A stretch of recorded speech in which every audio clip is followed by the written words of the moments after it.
들어서 유독 배우자와 큰 트러블이 있어서 이혼을 조금은 섣불리 그리고 짧은 시간 내에 결심한 분들의 경우에는요, 이혼을 할 것인지에 대해 고민을 다시 한번 심사숙고하여 정해보시라고 권고드립니다.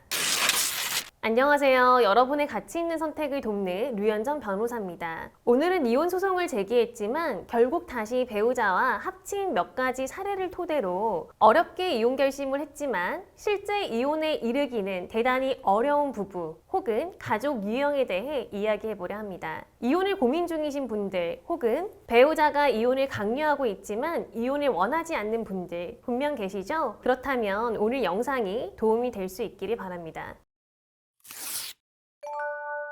우선 첫 번째 유형입니다. 이혼 결심이 확고하지 않은 상황에서 섣불리 혹은 감정적으로 소송을 제기한 케이스인데요. 이혼 결심은 그 어떤 결심보다도 쉽지 않은 선택입니다. 저는 의뢰인분들을 뵈면서 더 체감하게 되는데요. 실제로 이혼 결심을 하고 소장을 접수했다가 철회한 뒤에 다시 접수하기를 수차례 반복하는 의뢰인분들도 흔치 않지만 계세요. 저는 수년에 걸쳐 저와 소통하면서 가압류 신청, 이혼 소장 접수 등을 진행했다가 다시 취하하고 결국 이혼을 결심해서 다시 의뢰하시는 분들도 적지 않게 뵌 적이 있습니다. 사실 의뢰인분들의 이혼 의사가 얼마나 확고한지는 상담 단계에서 어느 정도 감지되는 편인데요. 이혼 의사가 확고한 분들은 보통 단호함이 느껴집니다. 이러한 경우에는 결코 이혼 의사를 철회하는 상황이 발생하지는 않고요. 사실 어렵게 이혼을 결심해서 변호사와 상담도 진행하시는 경우가 많은 만큼 대부분의 의뢰인분들이 여기에 해당됩니다. 하지만 제가 이혼 의사가 확고하세요? 라고 질문을 했을 때 소위 동공이 흔들리는 의뢰인분들 계세요. 혹은 타고나게 심약한 편이시거나 또는 최근 들어서 유독 배우자와 큰 트러블이 있어서 이혼을 조금은 섣불리 그리고 짧은 시간 내에 결심한 분들의 경우에는요, 이혼 의사가 아주 확고하다고 보기는 어려워서 보통 이러한 경우 제가 먼저 이혼을 할 것인지에 대해 고민을 다시 한번 심사숙고하여 정해보시라고 권고드립니다. 이런 분들은 혹여 이혼 소장을 접수하더라도 사건 진행 중에 이런저런 외부적인 요인이나 심리적인 요인으로 인해서 사건을 취하는 등의 형태로 중단하게 되는 경우가 자주 발생하거든요. 그 다음 유형은요, 상대방인 배우자가 혼인관계 유지를 위해서 지속적인 노력을 기울이는 경우인데요. 예를 들어 이런 사례들이 있습니다. 저희 의뢰인분은 정말 이혼 의사가 확고했는데 상대방이 이혼을 원하지 않는다는 겁니다. 그런데 그 배우자가 단지 이혼을 원하지 않는다는 것이 아니고 실제로 진실된 노력을 계속하면서 혼인관계 회복을 위한 실질적인 어떤 노력을 하는 것이죠. 이런 경우에는 특히 여성 의뢰인분들이 남편에게 한 번 정도는 더 기회를 줘야겠다 이렇게 생각하게 되는 것 같습니다. 배우자가 도대체 어떤 노력을 하길래 그렇게 굳게 마음먹었던 이혼 의사를 철회할 수 있냐 궁금하실 수도 있는데요. 예를 들어서 매일 하지 않았던 집안일을 소송 기간 내내 회사일 끝내고 와서 하는 경우도 있고요. 자녀들과 매주 주말 캠핑을 다니면서 교류를 위한 노력을 한다거나 생활비를 꼬박꼬박 이전보다 많은 수준으로 지급한다거나 배우자 명의로 부동산을 명의 이전해준다거나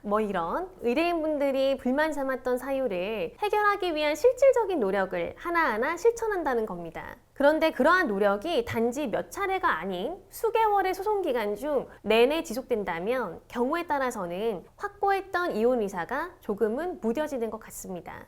그리고 이와 같은 배우자의 노력으로 확고했던 이혼 결심을 거두고 소송을 취하한 사건들이 의외로 많았습니다. 마지막 유형은 미성년인 자녀가 있는 경우인데요. 쉽게 말씀드리면 자녀가 하나의 매개체가 되어 이혼 의사가 확고했던 두 사람이 이혼 의사를 철회하게 되는 경우입니다. 이혼 소송 중에도 자녀의 학업 문제, 건강 문제 등에 대해서 상호 교환하고 논의해야 되는 경우가 발생할 수 있는데요. 특히 자녀가 엄마 아빠 다 같이 살고 싶다 이렇게 이야기를 하고 면접 교섭 중에 이러한 자녀의 마음 상태를 인지하면서 더욱더 신경이 쓰이고 생일 등 기념일을 챙겨서 배우자와 자녀 다 같이 시간을 보내게 되고 이런 상황들이 소송 진행 중에도 계속 될 수 있는데요. 그러면서 배우자에 대한 마음도 조금은 누그러지거나 혹은 자녀를 생각해서 이혼은 재고해봐야겠다 이렇게 마음먹는 분들이 많지는 않지만 분명 있습니다. 사실 이러한 이유로 이혼 의사를 철회하는 경우가 앞서 말씀드린 두 가지 유형에 비해 흔하진 않습니다. 하지만 분명 자녀가 부부의 관계를 단단하게 연결해주는 소중한 존재인 것은 맞기 때문에 이혼을 결심하는 데 있어 중요한 요소인 것은 맞다고 생각됩니다.